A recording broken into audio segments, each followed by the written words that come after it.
Bismillahirrahmanirrahim. Assalamualaikum warahmatullahi wabarakatuh. Alhamdulillahirrahmanirrahim. Kita bisa bertemu kembali meskipun melalui tayangan video. Namun saya harapkan kehidmatan kita dalam meraih ilmu terkait dengan teknologi bahan alam ini tidak berkurang sedikit pun. Pertama-tama saya mohon maaf karena pada pertemuan ini kita selenggarakan secara asinkronus dikarenakan ada satu hal yang tidak bisa saya tinggalkan. Namun insya Allah meskipun demikian ini akan semakin menambah gitu ya wawasan Anda terkait dengan pemahaman Anda bagaimana kita melakukan perhitungan untuk ekstraksi yang berkaitan dengan ekstraksi cair padat dan ekstraksi cair-cair. Baik, untuk mempersingkat waktu saya share dulu ya materinya, di mana kita lihat bahwa pada saat kita melakukan ekstraksi, pastinya kita menggunakan suatu pelarut, gitu ya. Dan pelarut ini yang kita gunakan pada saat ekstraksi tersebut, ini menjadi salah satu faktor penting dalam rangka menghasilkan ekstrak yang berkualitas. Jadi pemilihan pelarut ini merupakan salah satu faktor penting bagaimana ekstrak kita nanti akan memberikan manfaat. Nah, salah dalam menentukan pelarut, maka tentunya juga senyawa yang diambil ini juga tidak sesuai dengan apa yang kita prediksikan. Contoh misalkan ya, ketika Anda ingin mengambil senyawa-senyawa nonpolar, di mana senyawa nonpolar ini adalah senyawa-senyawa yang diperkirakan memiliki aktivitas farmakologi. Ternyata Anda menggunakan pelarut-pelarut yang polar, gitu ya. Sehingga dampaknya apa? Maka banyak senyawa-senyawa yang seharusnya dia ada di dalam ekstrak menjadi tidak terambil. Nah, ini definisi bahwa yang namanya pemilihan pelarut merupakan salah satu faktor penting dalam menghasilkan ekstrak yang berkualitas. Nah, di samping itu, penggunaan volume pelarut juga perlu diperhitungkan dalam rangka meningkatkan efisiensi pada saat ekstraksi. Banyak yang bertanya pada saya ketika mereka mau mengekstraksi, pertanyaannya adalah pertanyaan yang klise sebenarnya gitu ya, Pak. Kalau saya menggunakan bahan 1 kilo, apakah pelarutnya harus 10 liter? Gitu. Jadi saya simpulkan bahwa mahasiswa tersebut atau orang tersebut menyimpulkan bahwa selalu ekstraksi itu harus 1:10. Nah, padahal belum tentu gitu ya. Kenapa? Karena poin pentingnya adalah bukan perbandingan antara pelarut dengan matriks, tapi perbandingan antara pelarut dengan linarut. Di mana linarut inilah senyawa-senyawa yang diperkirakan aktif yang harus ada dalam ekstrak, bukan matriksnya. Justru matriksnya ini nantinya akan menjadi Mars atau ampas yang tidak terambil. Jadi perbandingan itu yang terbaik adalah antara pelarut dengan linarut, bukan pelarut dengan matriks gitu ya. Nah, kemudian penggunaan pelarut yang terlalu berlebihan tentunya akan sangat boros dalam hal biaya, apalagi ketika Anda akan melakukan proses pemekatan ekstrak. Nah, semakin banyak volume pelarut, maka ekstrak yang dipekatkan semakin banyak juga, waktunya semakin lama. Dan ini tentu tidak efisien gitu ya. Kalau di industri, pastinya ini akan menghabiskan biaya modal yang cukup besar. Nah, namun apabila sebaliknya misalkan pelarut yang digunakan terlalu sedikit, maka rendamen ekstrak pun menjadi lebih rendah. Ini juga menjadi masalah. Baik, pada ECP sendiri kita mengenal adanya 5 faktor yang mempengaruhi perolehan rendamen berkualitas dari ECP. Di mana faktor itu adalah pertama terkait dengan penggunaan suhu, kedua pengadukan, ketiga adalah perbandingan pelarut linarut, keempat penggantian pelarut ya, dan kelima adalah luas permukaan kontak. Nah, di sini akan kita coba bahas bagaimana pengaruh pergantian pelarut dan perbandingan antara pelarut dan linarut. Nah, kejenuhan pelarut ini tentunya menjadi hal yang bermasalah. Kenapa? Karena ketika pelarut sudah jenuh dengan senyawa-senyawa yang ada di dalamnya, maka pelarut ini tidak bisa mengambil senyawa-senyawa lain, gitu. Sehingga ekstraksi menjadi berhenti. Ya. Nah, boleh jadi gitu ya pelarut ini jenuh dengan senyawa-senyawa yang justru di luar senyawa aktif. Bisa jadi kan banyak senyawa yang ada di dalam tanaman. Ketika diambil menggunakan pelarut, misalkan ada senyawa-senyawa yang dia terambil pelarut itu, tapi sebenarnya itu bukan senyawa target kita. Sehingga diperlukan penggantian pelarut. Nah, kita mungkin tidak dapat menentukan secara pasti perbandingan antara pelarut dengan linarut. Namun, setidaknya kita dapat menetapkan ya sebagai perbandingan antara pelarut dengan matrik atau bahan. Nah, jadi di sini karena informasi terkait dengan perbandingan antara pelarut dengan linarut ini sangat terbatas, maka kita diperbolehkan sebenarnya menetapkannya sebagai perbandingan antara pelarut dengan matrik. Tapi harap diingat sekali lagi ya, tidak selalu 1:10 di antara pelarut dengan matriks. Oke, semakin banyak pelarut yang digunakan pada proses ekstraksi, maka akan semakin banyak pula senyawa terekstraksi. Ini secara alamiahnya gitu ya, bahwa semakin banyak pelarut yang digunakan, maka senyawa yang terambil juga akan semakin banyak. Dan rendemen ekstrak pun akan menjadi semakin banyak pula gitu ya. Nah, namun permasalahannya adalah dengan semakin banyak pelarut yang digunakan, maka waktu ekstraksi menjadi semakin lama, di mana biaya ekstraksi semakin mahal dan proses pemekatan ekstrak akan semakin lama. Ya. Penggunaan pelarut yang terlalu berlebihan juga akan menyebabkan efektivitas menurun. Oleh karena itu, kita perlu prediksikan secara presisi berapa jumlah pelarut yang perlu digunakan pada saat melakukan proses ekstraksi. Jadi, pada perkuliahan kita hari ini, fokusnya adalah bagaimana kita menentukan atau memperkirakan jumlah pelarut yang harus digunakan, kemudian bagaimana cara kita menghitung rendemen, dan sebagainya. Ya. Baik, kita mengenal adanya persentase senyawa terekstraksi atau simbolnya adalah G. Pada perhitungan proses ekstraksi, kita ada satu rumus hitungan, gitu ya, di mana rumus tersebut salah satunya melibatkan persentase senyawa terekstraksi atau kita kenal sebagai rendemen. Ya, kita tahu bahwa proses ekstraksi ini bertujuan untuk mengambil senyawa yang terkandung di dalam simplisia. Pertanyaannya adalah, apakah semua senyawanya terekstraksi oleh pelarut atau tidak? Nah, bagaimana caranya? Gitu ya, kita menetapkan jumlah pelarut yang sesuai supaya kita bisa menghendaki banyak senyawa yang terekstraksi. Baik, kita lihat dulu ya, terkait dengan G itu sendiri. G ini merupakan banyaknya senyawa yang terekstraksi oleh pelarut, di mana G merupakan tolok ukur apakah suatu metode ekstraksi efektif digunakan atau tidak. Gitu ya. Artinya, semakin besar persentase G, berarti ekstraksi semakin baik. Semakin banyak senyawa yang terekstraksi. Nah, persen G dihitung dengan membandingkan antara jumlah senyawa yang dapat terekstraksi dengan jumlah senyawa awal yang terdapat di dalam bahan. Jadi terlebih dahulu kita perlu prediksikan berapa banyak senyawa yang terdapat di dalam bahan.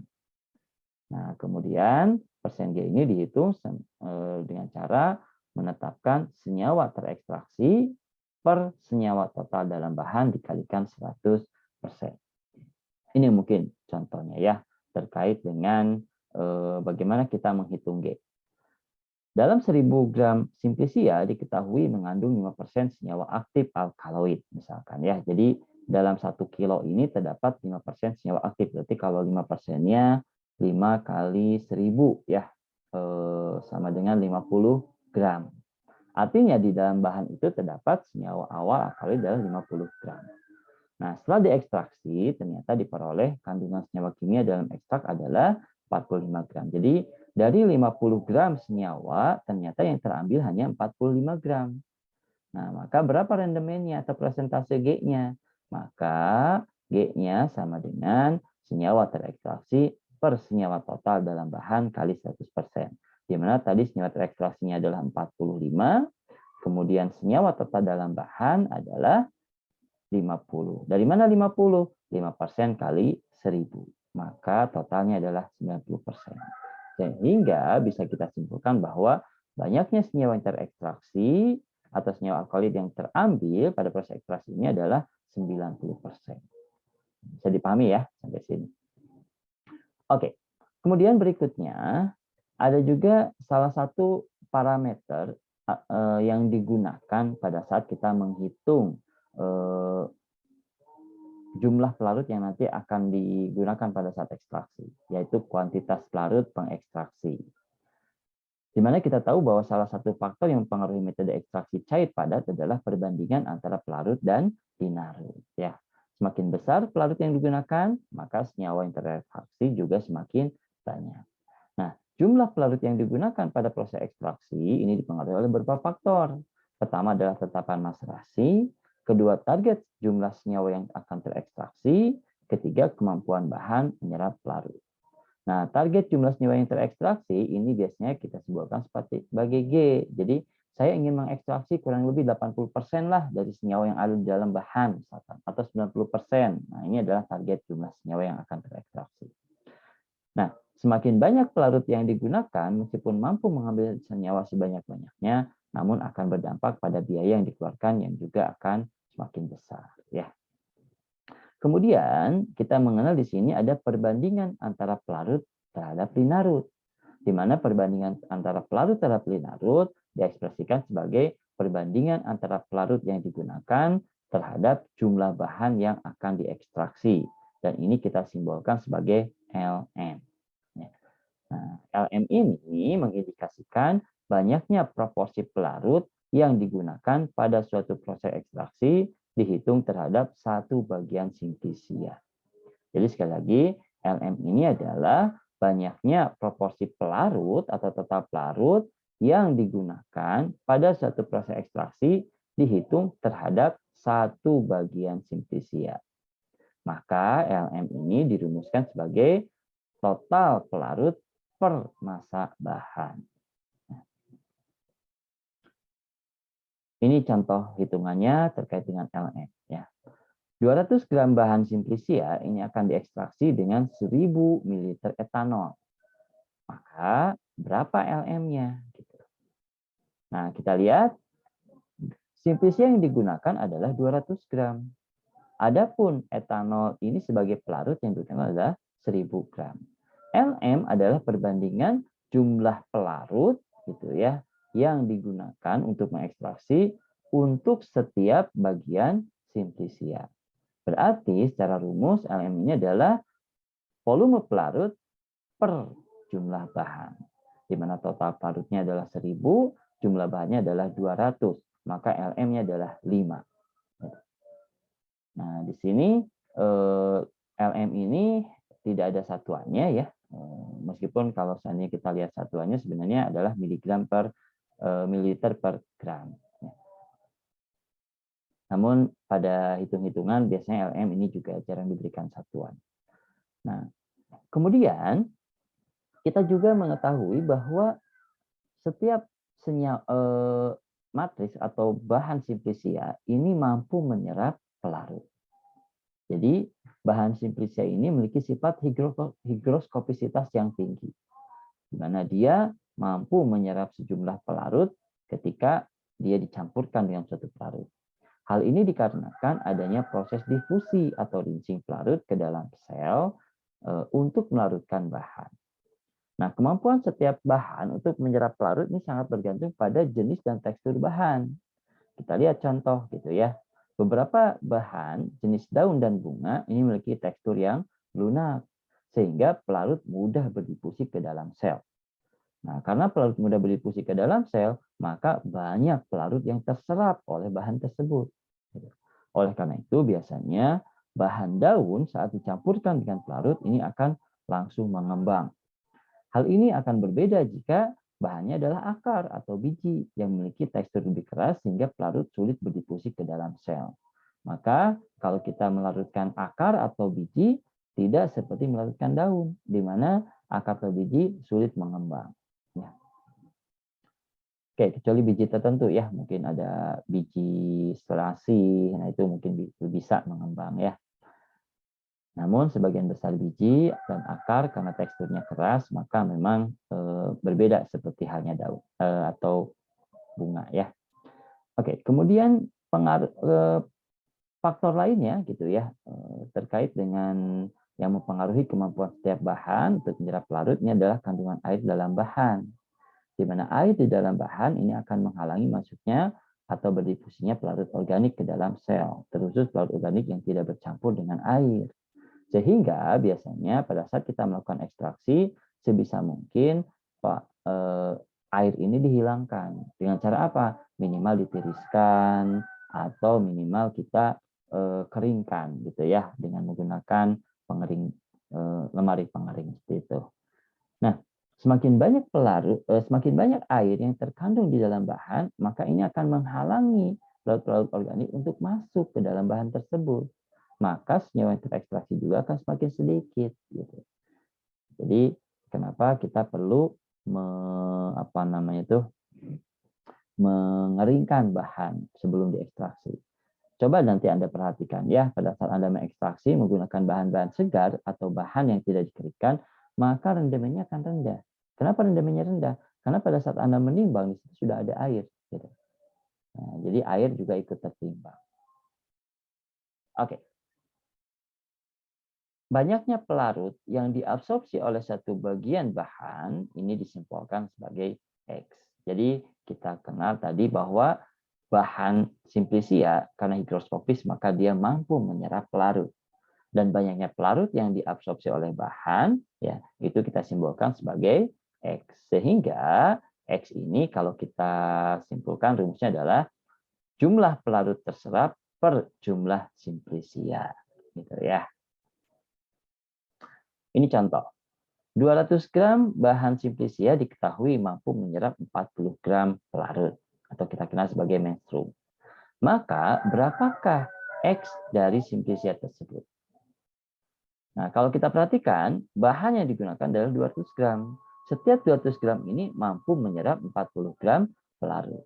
Di mana X tadi kita tahu adalah jumlah pelarut yang terserap terhadap satu bagian simplisia. Maka kalau untuk 200 gram adalah 40 gram, kalau satu bagiannya berapa? Sama dengan 40 dibagi 200. Atau jumlah total pelarut yang terserap per jumlah total simplisianya. Maka X sama dengan 0,2. Oke, berikutnya kita lihat terkait dengan persamaan Schultz dan Koltz. Di mana persamaan ini banyak digunakan gitu ya untuk memprediksikan berapa jumlah senyawa terekstraksi atau berapa banyak jumlah pelarut yang digunakan untuk mengekstraksi sejumlah bahan tertentu. Nah, di mana rumusnya adalah G ini dalam satuan persentase sama dengan LM dikurangi X dikalikan A per LM kurangi X kali A plus 1 kali 100. Kita lihat ya, bahwa LM ini adalah kuantitas menstrum yang digunakan per satu bagian bahan simplisia. Dan X ini adalah kuantitas pelarut yang diserap dalam satu bagian simplisia. Dan A ini adalah tetapan maserasi.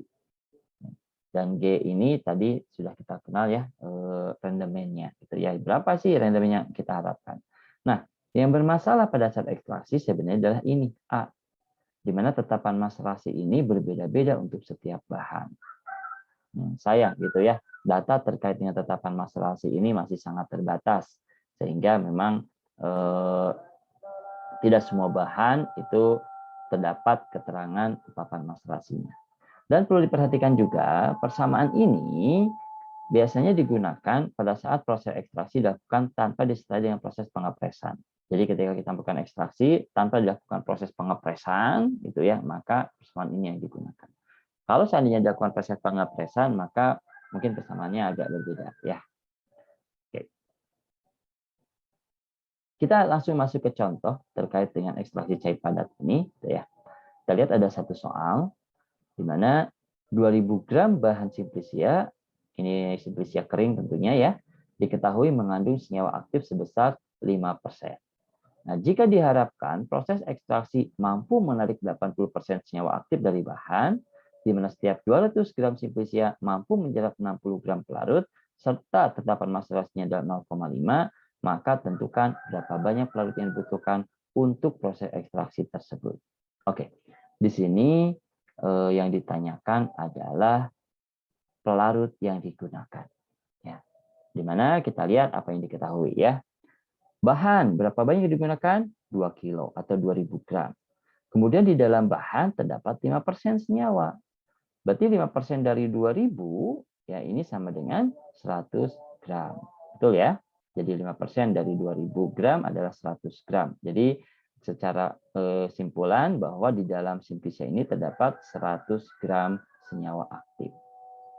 Baik, jika diharapkan proses ekstraksi mampu menarik 80% senyawa aktif. Ini apa nih 80%?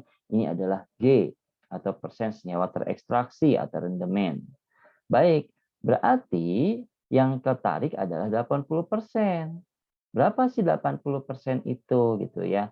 Nah, kalau kita lihat hitungan senyawanya berarti 80% dari 100 sama dengan 80. Namun biasanya kalau G itu satuannya adalah dalam persentase gitu ya, bukan dalam senyawanya. Jadi ini tidak kita ubah menjadi 80 gram, tetap dalam bentuk 80%. Oke, kemudian setiap 200 gram simplisia ini mampu menyerap 60 gram pelarut. Ini apa gitu ya?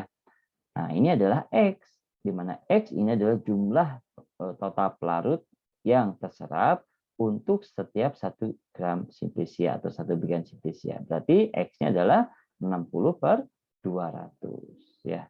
Jadi 60 per 200 ini sama dengan 0,3 ya. Oke. Dan tetapan masalahnya adalah 0,5.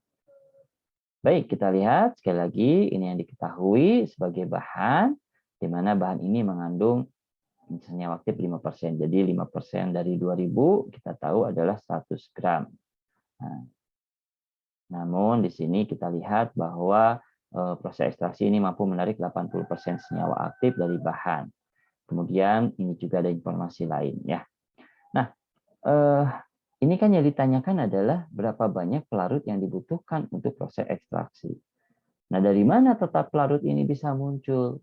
Nah, kita perhatikan tadi ada rumus LM, di mana LM ini adalah perbandingan antara jumlah pelarut terhadap jumlah bahan. Jumlah bahannya diketahui, jumlah pelarutnya yang ditanyakan. Oke, kita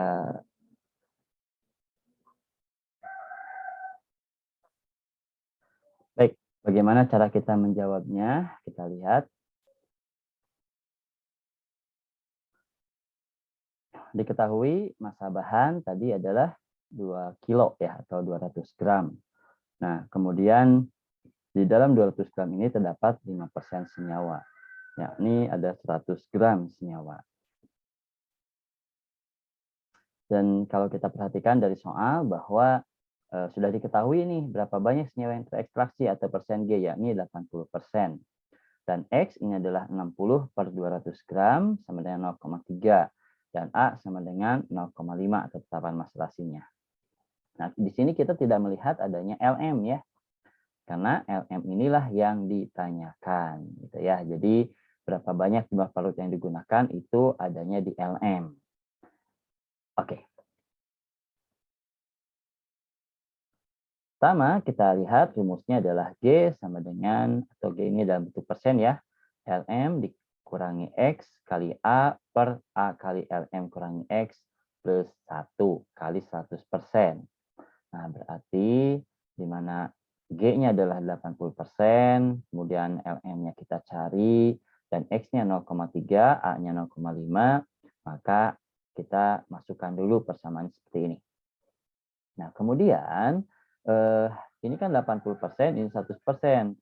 100%-nya itu kita hilangkan gitu ya. Kita pindahkan sehingga 80 dibagi 100 menjadi 0,8. Nah, 0,5 ini kalikan LM dan 0,5 kalikan 0,3 ini sama dengan 0,15. Nah, di mana ini juga sama plus 1. Nah, kita perhatikan minus 0,15 plus 1 ini tentunya menjadi 0,85 ya, positif 0,85. Dan sehingga yang di bawah ini kita kali silang. Jadi 0,8 kali 0,5 LM kali 0,85. Hasilnya adalah seperti ini, gitu ya. 0,4 LM plus 0,68 sama dengan 0,5 LM dikurangi 0,15. Di sini ada 0,4 LM, 0,5 LM. Ini 0,4-nya kita pindahkan ya sebelah kanan, dan 0,15 minus ini pindahkan ke sebelah kiri, sehingga akan menjadi 0,1 LM sama dengan 0,83 ya. Nah, jadi seperti ini. Oke, jadi LM-nya berapa? Sama dengan 8,3. Belum selesai nih, ya. Di mana kita baru mendapatkan Lm, sedangkan yang ditanyakan adalah berapa banyak pelarut yang terekstraksi. Kita tahu bahwa rumus Lm sama dengan jumlah pelarut per jumlah bahan, ya. Maka Lm jumlah pelarutnya berapa? Kita kali silang sama dengan Lm kalikan jumlah bahan, yakni 8,3 kali 2000, yakni jumlah bahannya sama dengan 16.600 ml atau setara dengan 16,6 liter.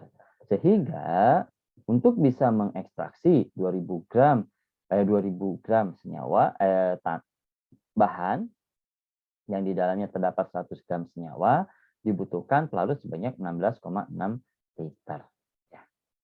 Jadi di sini kalau kita perhatikan tidak 1:10 berarti ya.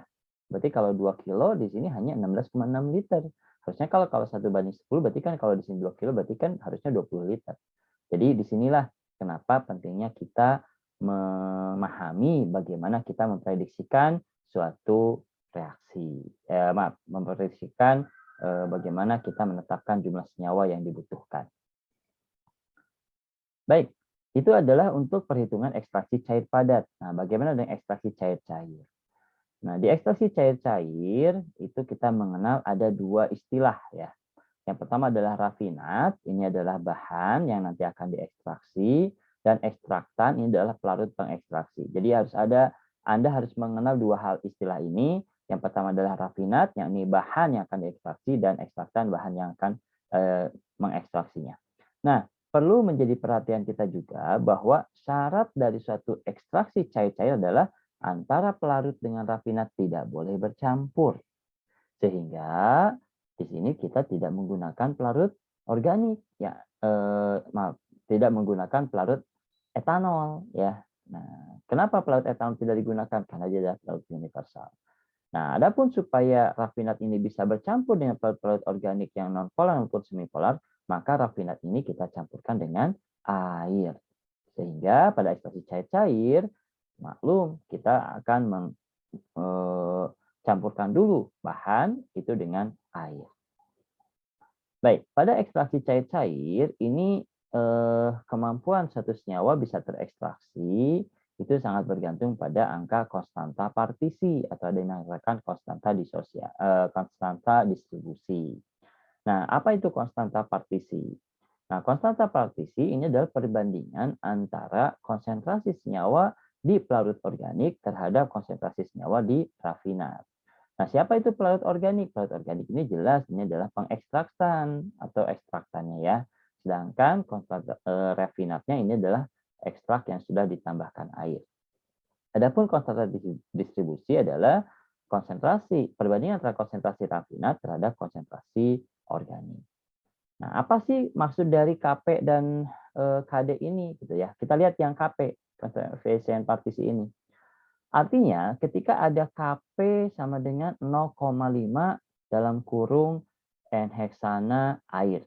Nah, berarti kalau 0,5 ini gitu ya, kalau kita gambarkan misalkan KP sama dengan 0,5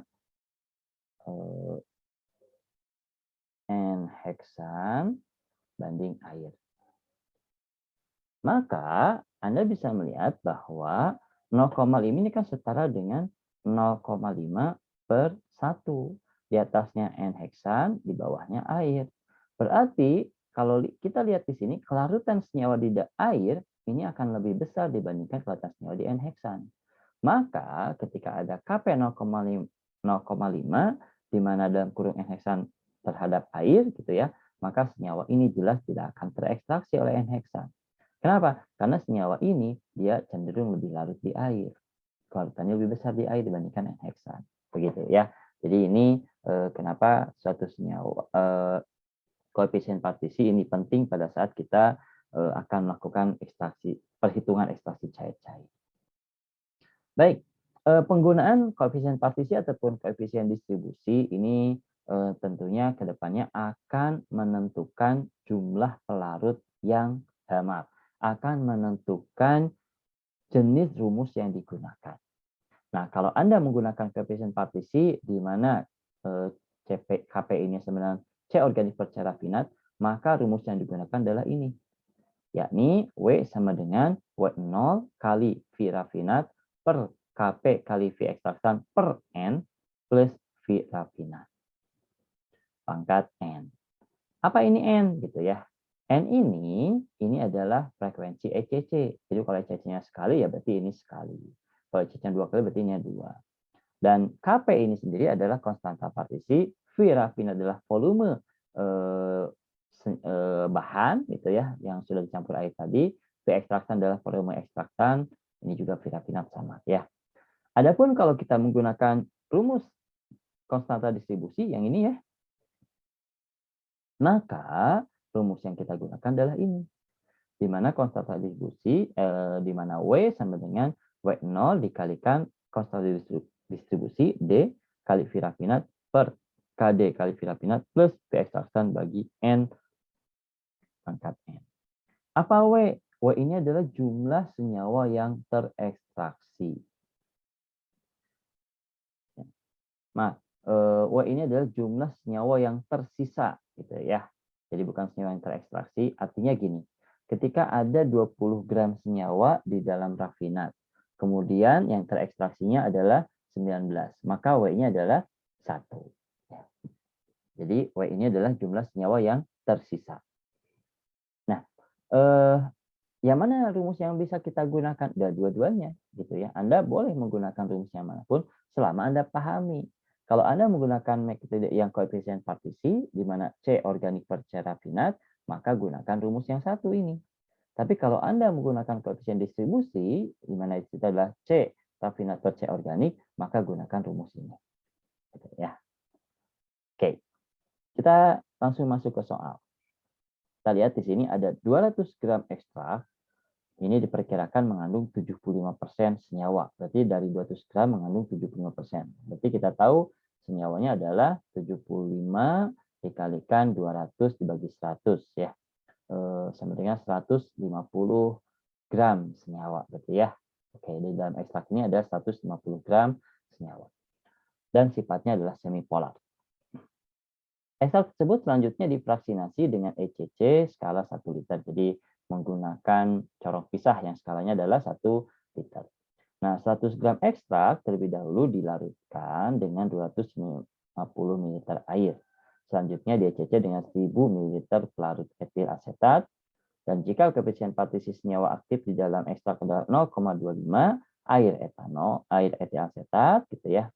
Coba perhatikan di sini 0,25 air etil asetat. Berarti di sini adalah 0,25 per 1. Maka senyawa lebih larut di etil asetat ya.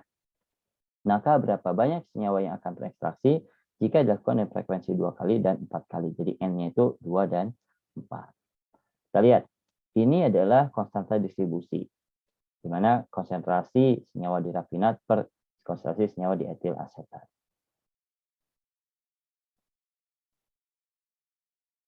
Baik.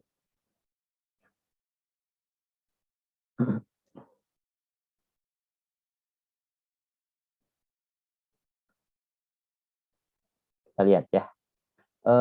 Harap perhatikan di sini. Ada soal, ada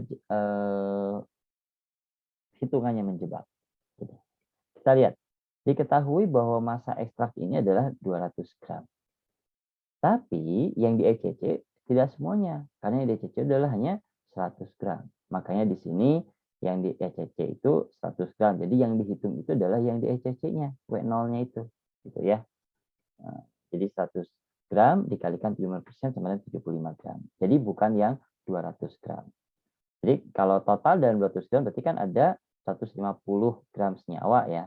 Sedangkan kan kita hanya menggunakan 100 gram ekstrak saja. Sehingga senyawanya W0-nya adalah 75 gram. Yang ditanyakan adalah berapa senyawa yang terekstraksi gitu ya, dengan 2 kali sampai 4 kali. Di sini juga kita akan membuktikan sebenarnya ketika kita melakukan ECC, mana yang paling efektif? Kita punya 1000 ml pelarut, apakah sekali jalan, apakah 2 kali jalan, atau 4 kali? Berarti kalau 4 kan berarti 1000 itu dibagi 4. Jadi 250 gitu ya. Atau cuma sekali, langsung aja bahan ditambahkan 1000 ml. Gitu. Mana yang paling efektif? Oke. Nah, di sini KP-nya adalah 0,25 air etil asetat. Jadi kita gunakan yang KD-nya itu ya. Di mana KD ini adalah konsentrasi distribusi dari C rafinat per C ekstraktan. Oke, rumus yang digunakan adalah ini. Di mana W sama dengan W0 kalikan KP kali V rafinat per KP kali V rafinat plus V ekstraktan per N. Ya, jadi pakai rumus yang kedua gitu ya. Sehingga KP-nya ini tidak perlu diganti. Oke, gimana kalau seandainya misalkan ya ini kita intermezzo dulu, kita ingin menggunakan rumus yang kedua, tapi KP-nya kita ganti misalkan ya. Jadi dari C ekstraktan per C rafinat itu kita balik menjadi C rafinat per C ekstraktan itu boleh. Ya. Ataupun Anda menggunakan rumus yang pertama gitu ya. Nah, kalau menggunakan rumus yang pertama, maka KP-nya itu kita balik. Jadi bukan C air per C rafinat, tapi C air per C ekstraktan, tapi C ekstraktan per C air. Nah, kita gunakan rumus yang sederhana dulu, gitu ya. Yang sekarang kita miliki di sini, di mana W0-nya tadi adalah 75, kemudian KP-nya, gitu ya, ini adalah berapa tadi? 0,25 ya, V rafinatnya 250, V ekstraktannya adalah 1000. Nah, karena di sini adalah 2 kali ekstraksi, maka N-nya sama dengan 2. Maka di sini dibagi 2, ini juga dipangkatkan 2. Oh ya, ini maaf ya, harusnya dikurungin. Oke. Maka hasilnya adalah WN sama dengan 6,25 plus per 6,2,5 plus 500. Di mana 500-nya adalah 1000 dibagi 2. Maka hasilnya adalah WN sama dengan 75 kali 62,5 per 562,5 gitu ya. Dipangkat 2 kan. Maka hasilnya WN sama dengan 0,926. Nah, harap perhatikan yang ditanyakan itu adalah senyawa yang terekstraksi. Sedangkan WN ini adalah senyawa yang tersisa, yang tidak terekstraksi.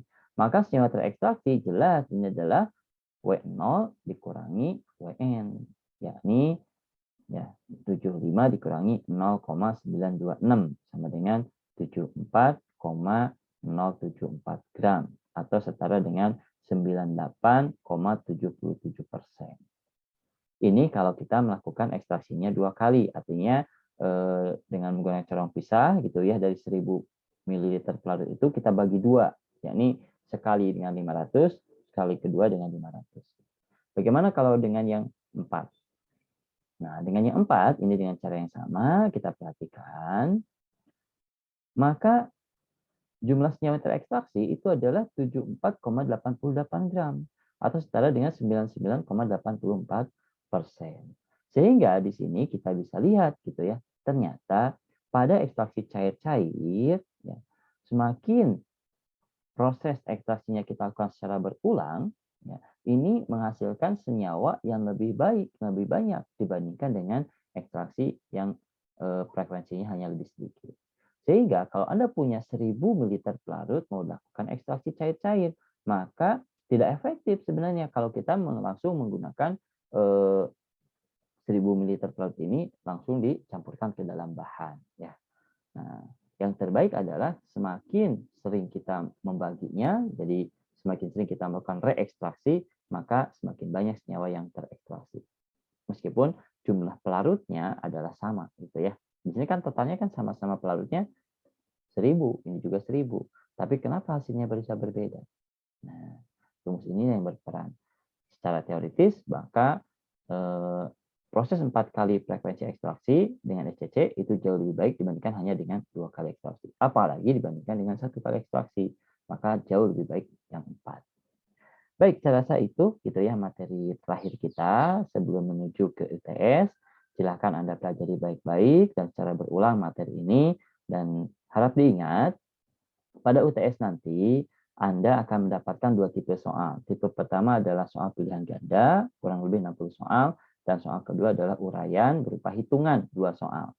Nah, sebisa mungkin silahkan Anda pelajari hitungan ini.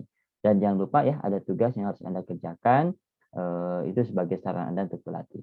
Satu lagi, ada tutorial soal, di mana tutorial ini merupakan latihan soal yang nantinya akan bermuara pada kuis pra UTS, di mana Anda saya kondisikan persiapan menuju UTS dengan mengerjakan latihan-latihan soal, dan sebagai bukti kesiapan Anda, silakan Anda mengikuti kuis pra UTS yang nanti akan terlihat terukur seberapa siap Anda mengikuti UTS, gitu ya. Baik, saya rasa itu yang bisa saya bahas untuk pertemuan ke-7 ini, dan selamat menempuh UTS. Silakan persiapkan baik-baik. Insya Allah apapun hasilnya itu yang terbaik buat kita. Ya, sekian. Wassalamualaikum warahmatullahi wabarakatuh.